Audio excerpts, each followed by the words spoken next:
spring. It was all new, and there was a lot of time that had to be put in just to learn how to call the play, call formations, get everybody lined up, go through the reads. Much smoother here this fall in training camp after day one. Really could tell they've got a command, at least with day one install. So that was good. The execution obviously has to get better. Got a long way to go, to say we got a quarterback that we could go win with right now. But it's day one, and that's pretty much what we figured. But the mental understanding of what we're doing is the strength from what I saw today. You still have we talked in Chicago a little bit about timeline. Is that like 2 weeks out before opening game? Yeah, there's no date. There's no set timeline. It's whenever we feel comfortable that our team is rallying around somebody and somebody's got command, of the offense and the rest of the team, and goes out there and is consistently doing what we want them to do. When is that? I don't know. I'm hoping sooner than later, but it's day one. We got a lot of work to do, and there's no set date. Coach, you moved a lot of guys around, it seems, with some of the guys being out. Can you talk about some of those position changes? We made, I'm trying to think, off the top of my head, we moved Elijah Barnwell from offense to defense. It was a defensive player in high school, did a really nice job. He's a physical kid. His highlight film as a defensive player was pretty impressive. He actually came to us and asked us to move. Very selfless move. It's all about the team for him and finding a role that he could help us this year. He's coming off an ACL. We've got quite a few guys at running back, and he saw an opportunity to help our football team on the defensive side, so he approached us, which was great. We moved Olakunle, 03, from Will linebacker to Sam linebacker. He's played it before. He played it some last year. We put him back at that position, and he got some reps there today. He looks good physically, so not a big change for him.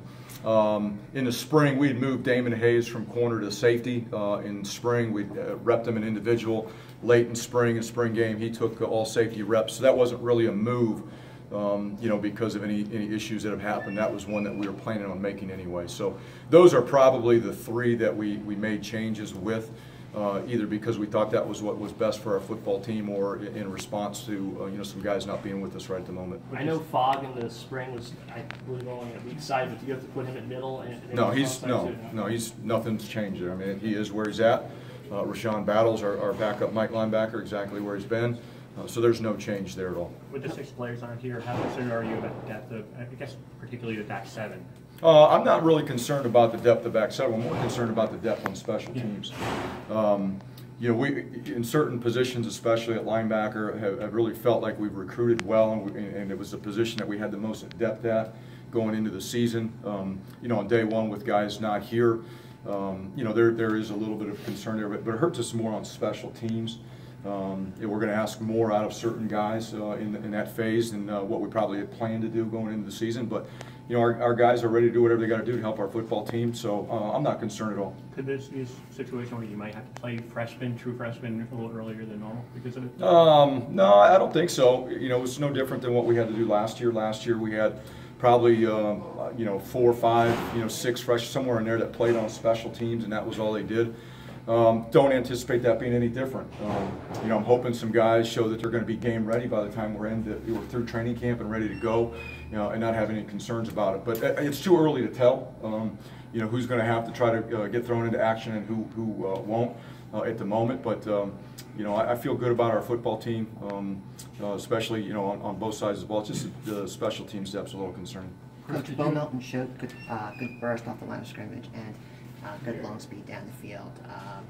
What do you think of his potential this year, and what do you think of his performance today during practice? To comment on his performance in practice, I'm not ready to do that yet until I watch the film. Based on what I saw from Bo in his off season and spring and summer, he's got potential to be a big-time playmaker for us. We need him to be. We've kind of been missing that a little bit offensively. We have not had a lot of explosive plays, especially in the pass game. And if we're going to move this program forward, we got to do better on offense, and we got to get more explosive plays. And a guy like Bo Melton has to be somebody that can provide those for us. Speaking of explosiveness, Blackshear caught a deep ball in practice today, and Hilliman caught a couple of receptions in the flat. Do you expect your running backs this year to make big plays for you, as far as being receivers out of the backfield? I think they have a chance to do that. That's part of Coach McNulty's offense, is we're going to get the ball in our best playmakers' hands. Raheem is obviously one of our best playmakers. and we're going to line him up in multiple spots to get that done. So he's going to have to learn a lot. He's going to have to learn different positions because we want to be multiple with what we do with them. So from the tight ends to wideouts to running backs, they're all going to have an opportunity to get the ball in space. But it just depends on where they're going to be lined up to do that front. Chris, did you have any reaction to what's going on this week with Urban Meyer and Ohio State, having been there pretty recently? Yeah, you know, I've followed it, obviously. You know, I'd start by saying, you know, we take any type of abuse, you know, whether it be versus a female, a male, domestic abuse or not, very seriously. We have a lot of sympathy for victims in those situations. I can't tell you, you know, who knew what when, any of that type of stuff.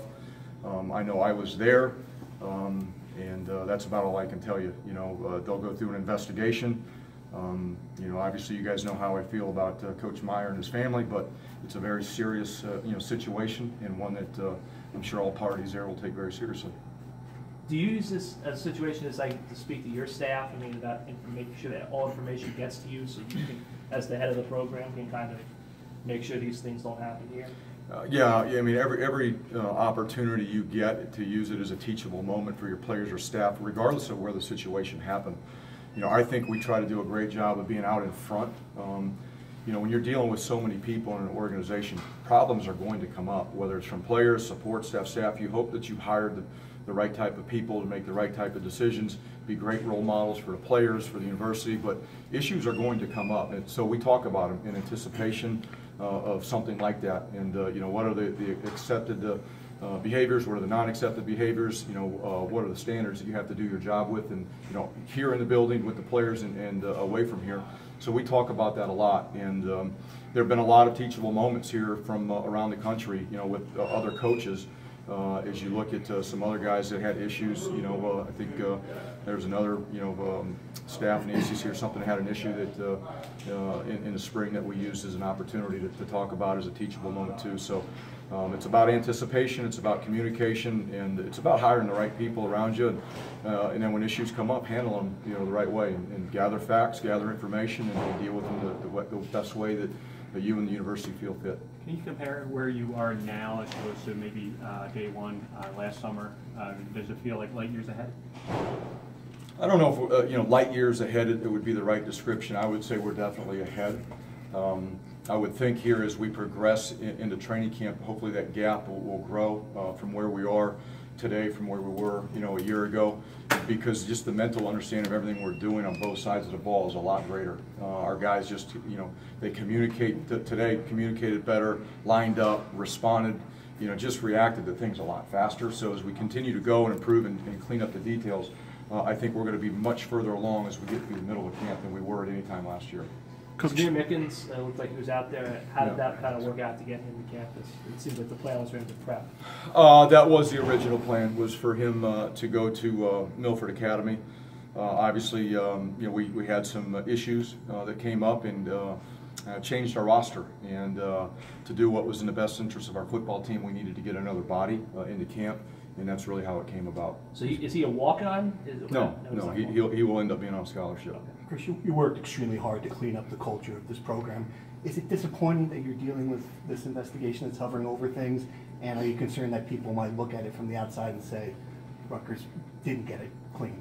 You know, I'll start by saying that, you know, that I'm concerned about the young men that are in our program. I think we've done an outstanding job of recruiting the right type of player, character-wise, decision-making wise, that fit what we want. And again, like I mentioned earlier, you look around the country when you're dealing with 17 to 22-year-olds, you know, on a college campus, there are a lot of opportunities to be put in situations where you got to make a decision. And unfortunately, you know, we had some young men that made a poor decision, made a mistake, and you know, we'll deal with it. But what people on the outside think, I can't control that. That's, you know, everyone's got an opinion. Everyone's going to express their opinion. Only thing I can do is control what I can control, and that's our attitude in our response here within this program, and it's been outstanding. We use events, unfortunately, like this to try to bring our team closer together, and I think that's exactly what happened. Our team is rallying around with each other, and we've got great relationships in this program. You know, I said at the Big Ten Media Day, one of the areas we've got to get better at is player-to-player accountability, because we're not with them every hour of the day. We're just not.